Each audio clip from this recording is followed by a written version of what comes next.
आज केंद्र मंत्री श्रीजुक्त धर्मेंद्र प्रधान गोटे प्रेस कॉन्फ्रेंस करिकिरी केंद्र सरकार ओडिशा को ए कोरोना समय रे केते आर्थिक अनुदान देइचंती यार गोटे विस्तृत विवृत्ति हमको देइचंती।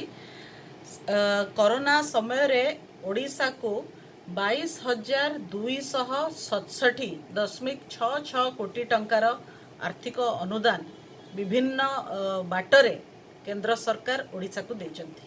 आउ एथरे आमे देखिचे जे केवल टंका नुहे कोबळी भाबरे चाउळ डाली एलपीजी गैस आउ अन्यान्य सबु प्रकार सहायता लोकंकर जीविका बंचेबा पाई कि जो आर्थिक पैकेज ये सबु जिनस मध्य रहिछि।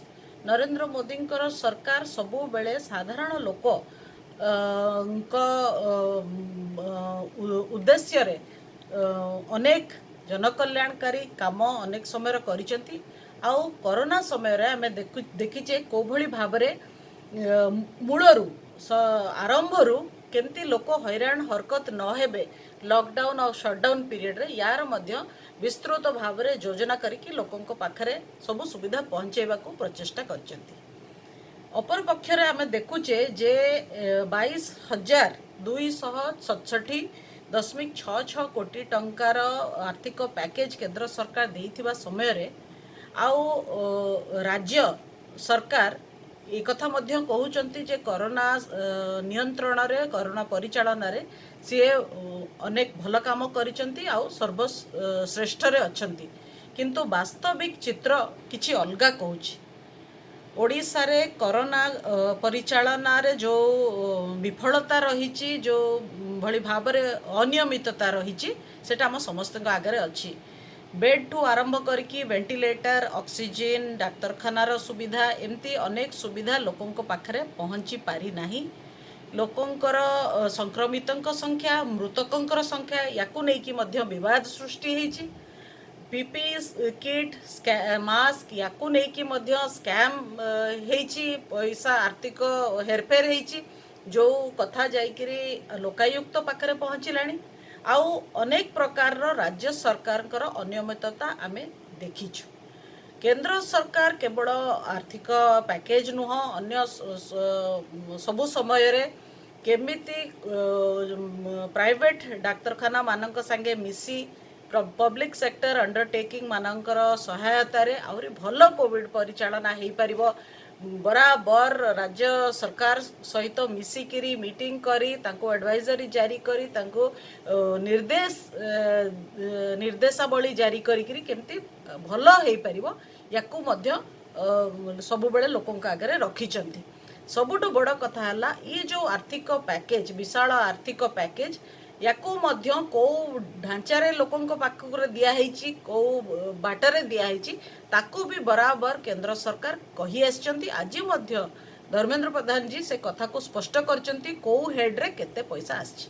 ये मोदी सरकार नीति जे सबु जिनस रे ट्रांसपेरेंसी रहिबो, स्पेशली जेतेबेले टैक्स पेयर्स को पैसा खर्च होची लोकंकर उद्देश्य रे लोकंक पैसा खर्च होची निश्चित भाव रे सेतरे स्वच्छता रहिबा उचित एवं ट्रांसपेरेंसी रहिबा उचित।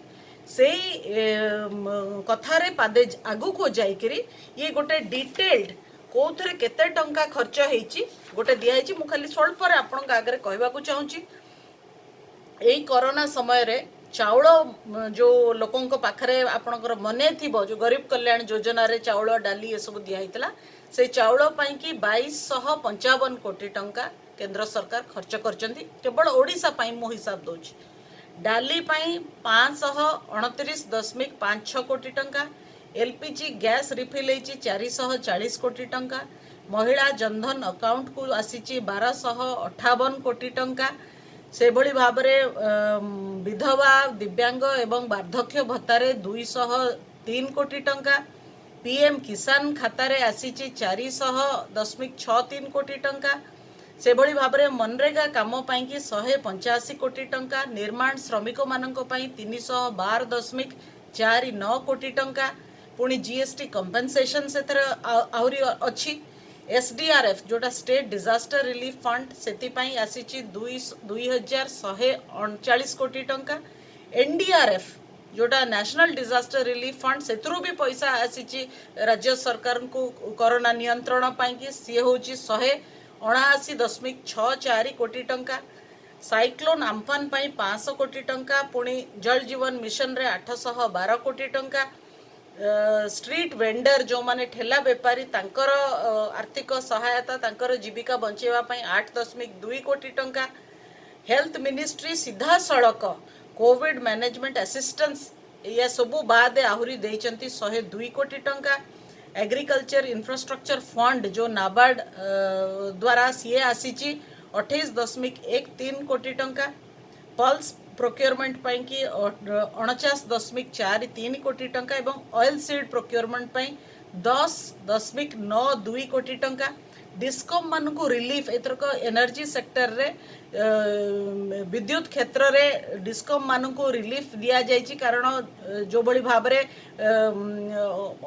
अनेक प्रकार प्रोडक्शन आ अन्य जिनस प्रभावित होइछि तांको मध्य सस्टेन करिया पाई कि 84.93 कोटी टंका।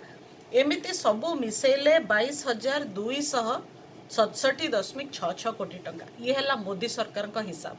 मोदी सरकार सबु बेले लोकों आगे पैसार पाई पाई हिसाब रखिंट केतिकी पैसा कौ कम लगुच कौ हेड्रु आसूची क्या दिहूँ एतिकी पैसा आसिला परे एबे राज्य सरकार को ऊपर पड़ुची जे सी ए सब जो आर्थिक सहायता आसीची ताकू को भली भाव में खर्च करचंती तार गोटे पुंखानुपुंख हिसाब ओडिशावासी आगे रखिबे। आमे अतीत रे देखीचे जे केंद्र सरकार दौतुबा अनुदान को एटी बाटमारणा करिवार सब प्रकार योजना राज्य सरकार करिथांती एवं सब प्रकार व्यवस्था खंजिकी रखिथांती। किंतु कोविड महामारी समय जिते लोकों को अनेक असुविधा अनाटन देकी आसवाक पड़ुची सेतेबेले एटलिस्ट राज्य सरकार केंद्र ठू पाई अनुदान को कौ बाटर खर्च करचंती। आमे तो जानिचु जे पीपी स्कैम कले आपण मास्क स्कैम कले।